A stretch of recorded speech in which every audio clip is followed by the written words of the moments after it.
जय हिंद। बुंदेलखंड न्यूज 24 में आप सभी का स्वागत है। कोरोना संक्रमण को रोकने के लिए इलाहाबाद हाई कोर्ट को ठेंगा दिखाने वाली उत्तर प्रदेश की योगी आदित्यनाथ की सरकार को अब लॉकडाउन के सिवा कोई दूसरा विकल्प नजर नहीं आ रहा है। ताजा आदेश जारी करते हुए योगी सरकार ने शनिवार को उत्तर प्रदेश में लॉकडाउन को एक सप्ताह और बढ़ाने का निर्देश जारी कर दिया है। प्रतिबंधों के तहत यूपी के सभी स्कूल, कॉलेज, कोचिंग संस्थान बंद रखने के निर्देश दिए गए थे, लेकिन बेसिक छोड़कर सभी शिक्षण संस्थाओं में 20 मई से ऑनलाइन क्लास शुरू हो जाएंगी। इस दौरान सिर्फ जरूरी इमरजेंसी वैक्सीनेशन सेवाओं पर पाबंदी नहीं रहेगी। लोगों को अस्पताल, राशन और मेडिकल स्टोर की सुविधा मिलती रहेगी। ध्यान रहे कि मुख्यमंत्री योगी आदित्यनाथ पिछले महीने तक उत्तर प्रदेश में लॉकडाउन लगाने के सख्त खिलाफ थे। इसी के चलते सरकार ने इलाहाबाद हाई कोर्ट के उस फैसले को सुप्रीम कोर्ट में चुनौती दी थी, जिसमें कोर्ट ने कोरोना संक्रमण रोकने के लिए प्रमुख शहरों में लॉकडाउन लगाने का आदेश दिया था। लेकिन अब सरकार को वही करना पड़ रहा है जो हाई कोर्ट ने कहा था। उत्तर प्रदेश के गाजीपुर जिले के उसिया गांव में यूपी पुलिस के हेड कांस्टेबल ने धारदार हथियार से पत्नी की हत्या करने के बाद अपने सभी 7 बच्चों को गंभीर रूप से घायल कर दिया और फिर ट्रेन के आगे कूदकर खुदकुशी कर ली। दिल को दहला देने वाली इस वारदात के बाद तरह तरह की चर्चाएं हो रही हैं। पत्नी की हत्या कर खुद आत्महत्या कर उसने अपनी जीवन लीला को समाप्त कर लिया, जिससे सन्नाटा पसर गया है। लोगों के रोंगटे खड़े हो गए हैं। उत्तर प्रदेश के पीलीभीत में फेसबुक लाइव होकर PRV 112 में तैनात सिपाही जितेंद्र कुमार ने खुद को गोली मारकर आत्महत्या कर ली है। कार में ही मौके पर उसकी मौत हो गई। सिपाही की आत्महत्या के बाद विभागीय अधिकारियों में हड़कंप मचा हुआ है। अस्पताल पहुंचे SSP ने मामले की जांच के आदेश दिए हैं। शामली का मूल निवासी 27 वर्षीय सिपाही जितेंद्र कुमार PRV 112 में बीसलपुर कोतवाली में तैनात था। बताया जा रहा है कि पारिवारिक कलह के चलते वो काफी परेशान था और इसी कारण से उसने आत्महत्या कर ली।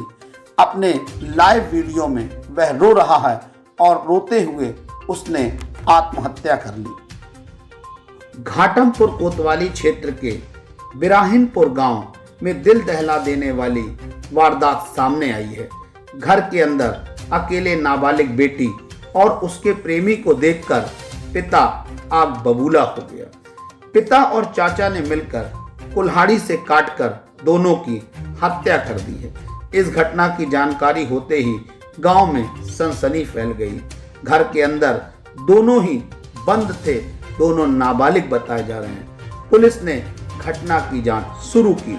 घटना के दौरान प्रेमी का पिता खिड़की से मौत का मंजर देखकर आरोपियों से बेटे को छोड़ने की मिन्नतें कर रहा था, लेकिन वो उसकी मिन्नत नहीं माने और दोनों को कुल्हाड़ी से काटकर उनकी हत्या कर दी। अगर आपने हमारे चैनल को अभी तक सब्सक्राइब नहीं किया है तो इसे सब्सक्राइब करें। बगल में बनी हुई घंटी जैसी आकृति को दबाएं, जिससे आप हमारा हर वीडियो सबसे जल्दी देख पाएं। अगर आपको हमारा वीडियो पसंद आए तो इसे ज्यादा से ज्यादा शेयर करें और इस वीडियो को लाइक करें। सिकंदराबाद से गोरखपुर जा रही ट्रेन में टिकट बनाने को लेकर यात्री और TTE के बीच में झड़प हो गई। दोनों के बीच काफी विवाद हुआ। यात्रियों ने बताया कि TT ने चलती ट्रेन से यात्री बसंत को ढकेल दिया। यात्री अनियंत्रित होकर ट्रेन से गिर गया और उसकी मौके पर ही मौत हो गई। मामला बादशाह नगर रेलवे स्टेशन के पास बीती रात का है।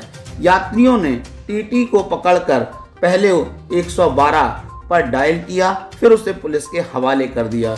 वहीं मृतक के जीजा गोविंद ने चारबाग GRP में TTE जय नारायण यादव के खिलाफ मुकदमा दर्ज करा दिया है।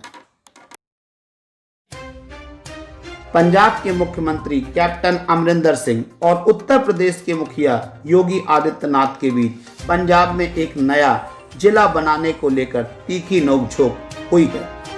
यूपी के मुख्यमंत्री ने ट्वीट करते हुए कांग्रेस की विभाजन नीति इसे बताया है। अमरिंदर सिंह ने यूपी के समकक्ष के ट्वीट में कुछ घंटों के बाद एक बयान में कहा कि आदित्यनाथ की टिप्पणी भाजपा की विभाजनकारी नीतियों के तहत शांतिपूर्ण राज्य में सांप्रदायिक घृणा को भड़काने का प्रयास था। अमरिंदर सिंह ने शुक्रवार को पंजाब के नए जिले, जिसे हम पंजाब का 23वां जिला कहेंगे, इसका नाम मलेरकोटला घोषित किया, जो चंडीगढ़ से लगभग 131 किलोमीटर दूर है। इसे संगरूर जिले से अलग करके बनाया गया है। पंजाब के सीएम ने ट्वीट किया, यह बताते हुए खुशी हो रही है कि ईद उल फित्र के शुभ अवसर पर मेरी सरकार ने राज्य के सबसे नए जिले के रूप में मलेरकोटला की घोषणा की है। 23वें जिले का ऐतिहासिक महत्व है। जिला प्रशासनिक परिसर के लिए एक उपयुक्त स्थल का तुरंत पता लगाने का आदेश दिया गया है। दुनिया भर के सिख मलेरकोटला के पूर्व नवाब शेर मोहम्मद खान का सम्मान करते हैं, जिन्होंने मुगलों द्वारा 10वें सिख गुरु गोविंद सिंह के 2 बेटों की यातना के खिलाफ आवाज उठाई थी। कोरोना महामारी के बीच जन अधिकार पार्टी के नेता और बिहार के 4 बार के सांसद रहे पप्पू यादव की गिरफ्तारी पर बवाल थम नहीं रहा है। पप्पू यादव की गिरफ्तारी पर एक लाइव शो के दौरान उनकी पत्नी और पूर्व सांसद रंजिता रंजन रोने लगी। रोते हुए रंजिता ने कहा कि अगर उनके पति पप्पू यादव को कुछ हुआ तो वो छोड़ेगी नहीं। न्यूज़ 24 के चैनल पर एंकर मानक गुप्ता से बातचीत करते हुए पूर्व सांसद रंजिता रंजन ने कहा कि पप्पू यादव को जानबूझकर परेशान किया जा रहा है और यह मानवता के खिलाफ है। साथ ही रंजिता ने कहा कि अगर उन्हें कुछ हुआ तो वे किसी को नहीं छोड़ेंगी। मानक गुप्ता से बात करने के दौरान रंजिता भावुक हो गईं। रंजिता ने कहा कि आज जो उनके पति के साथ हो रहा है वह मानव अधिकारों का उल्लंघन है। अखिल भारतीय अखाड़ा परिषद के अध्यक्ष महंत नरेंद्र गिरी के करीबी शिष्य संगम स्थित बड़े हनुमान मंदिर के व्यवस्थापक स्वामी आनंद गिरी को पंचायती अखाड़ा निरंजनी से निष्कासन कर दिया गया है। संन्यास धारण करने के बाद आनंद गिरी की पारिवारिक मोह माया में फंसने की शिकायतें मिली थीं। इसके बाद अखाड़े के पंच परमेश्वर कमेटी ने उनकी जांच की और जांच में आरोप सही पाए जाने के बाद अखाड़े ने कार्रवाई करते हुए उन्हें निष्कासित कर दिया। अखाड़ा परिषद के अध्यक्ष ने शुक्रवार को निष्कासन की कार्रवाई की पुष्टि की। इंसान की किस्मत कब पलट जाए इसके बारे में कुछ नहीं कहा जा सकता। कभी कभी लोगों के हाथ कुछ ऐसा लग जाता है जो उन्हें एक झटके में अमीर बना देता है। कुछ इसी तरह की किस्मत बदली यूके के एक भेड़ चराने वाले चरवाहे की। इस चरवाहे ने भेड़ के चराने के दौरान अचानक 2 ऐसे पत्थर इनके हाथ लगे जिनकी कीमत करोड़ों में आंकी जा रही है, लेकिन देखने में ये सामान्य पत्थर लग रहे थे। उल्का पिंड के ये टुकड़े बीते 4 बिलियन सालों स्पेस में तैरते रहे थे, लेकिन इस साल फरवरी के महीने में ये पृथ्वी पर गिर गए। उल्का पिंड के इन टुकड़ों की कीमत करोड़ों आंकी जा रही है। हालांकि इसे पाने वाले चरवाहे ने इन्हें नेचुरल हिस्ट्री म्यूजियम को दान कर दिया है।